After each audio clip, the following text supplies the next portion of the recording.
You, John Fitzgerald Kennedy, do solemnly swear.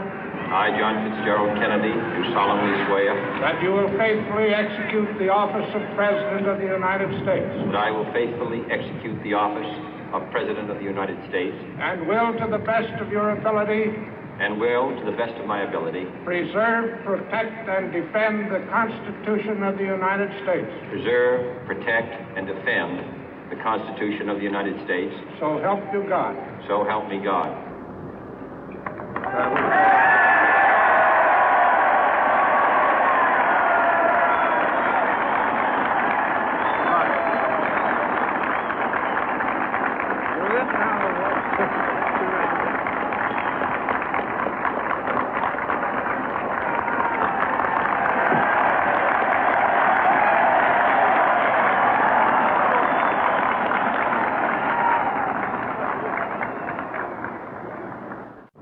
Vice President Johnson, Mr. Speaker, Mr. Chief Justice, President Eisenhower, Vice President Nixon, President Truman, Reverend clergy, fellow citizens.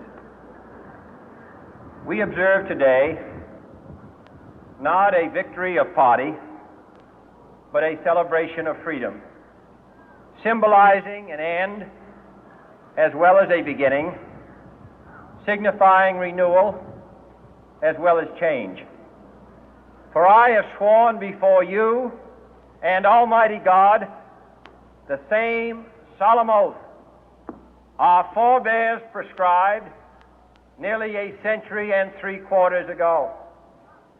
The world is very different now, for man holds in his mortal hands the power to abolish all forms of human poverty and all forms of human life.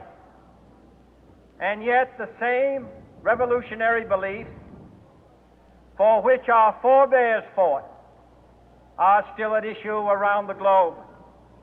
The belief that the rights of man come not from the generosity of the state, but from the hand of God. We dare not forget today that we are the heirs of that first revolution. Let the word go forth from this time and place to friend and foe alike that the torch has been passed to a new generation of Americans born in this century, tempered by war, disciplined by a hard and bitter peace, proud of our ancient heritage, and unwilling to witness or permit the slow undoing of those human rights to which this nation has always been committed and to which we are committed today at home and around the world.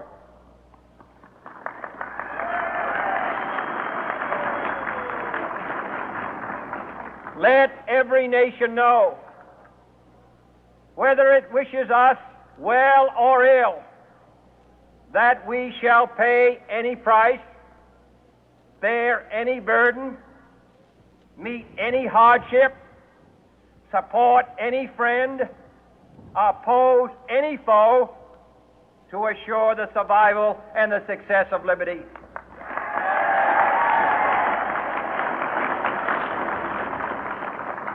This much we pledge and more. To those old allies whose cultural and spiritual origins we share, we pledge the loyalty of faithful friends. United, there is little we cannot do in a host of cooperative ventures. Divided, there is little we can do, for we dare not meet a powerful challenge at odds and split asunder. To those new states whom we welcome to the ranks of the free, we pledge our word that one form of colonial control shall not have passed away, merely to be replaced by a far more iron tyranny.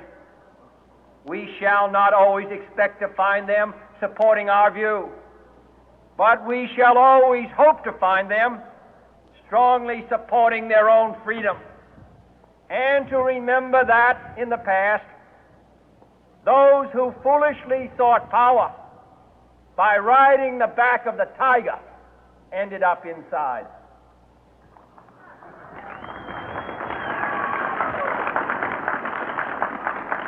To those people in the huts and villages of half the globe struggling to break the bonds of mass misery, we pledge our best efforts to help them help themselves for whatever period is required, not because the communists may be doing it, not because we seek their votes, but because it is right.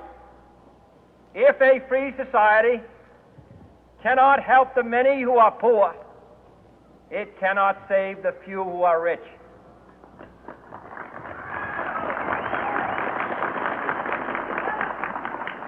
To our sister republics south of our border, we offer a special pledge to convert our good words into good deeds, in a new alliance for progress, to assist free men and free governments in casting off the chains of poverty.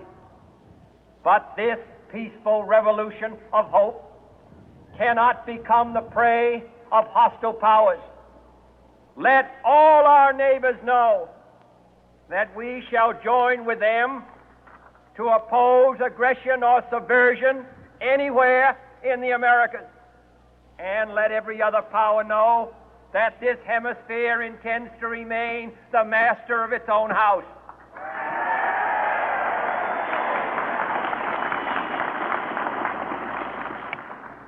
To that World Assembly of Sovereign States, the United Nations, our last best hope, in an age where the instruments of war have far outpaced the instruments of peace, we renew our pledge of support to prevent it from becoming merely a forum for invective, to strengthen its shield of the new and the weak, and to enlarge the area in which its writ may run. Finally, to those nations who would make themselves our adversary, we offer not a pledge, but a request that both sides begin anew the quest for peace. Before the dark powers of destruction, unleashed by science, engulf all humanity in planned or accidental self-destruction, we dare not tempt them with weakness, for only when our arms are sufficient beyond doubt can we be certain beyond doubt that they will never be employed. But neither can two great and powerful groups of nations take comfort from our present course, both sides overburdened by the cost of modern weapons, both rightly alarmed by the steady spread of the deadly atom, yet both racing to alter that uncertain balance of terror that stays the hand of mankind's final war. So let us begin anew, remembering on both sides that civility is not a sign of weakness, and sincerity is always subject to proof. Let us never negotiate out of fear, but let us never fear to negotiate.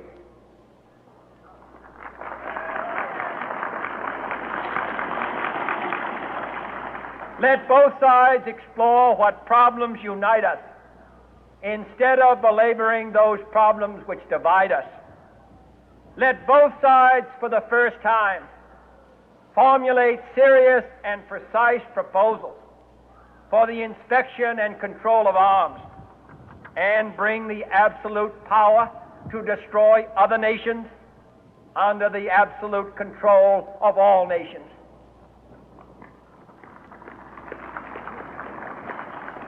Let both sides seek to invoke the wonders of science instead of its terrors. Together, let us explore the stars, conquer the deserts, eradicate disease, tap the ocean depth, and encourage the arts and commerce. Let both sides unite to heed in all corners of the earth the command of Isaiah to undo the heavy burden and let the oppressed go free. And if a beachhead of cooperation may push back the jungle of suspicion, let both sides join in creating a new endeavor, not a new balance of power, but a new world of law, where the strong are just and the weak secure and the peace preserved. All this will not be finished in the first 100 days, nor will it be finished in the first 1,000 days, nor in the life of this administration, nor even perhaps in our lifetime on this planet. But let us begin.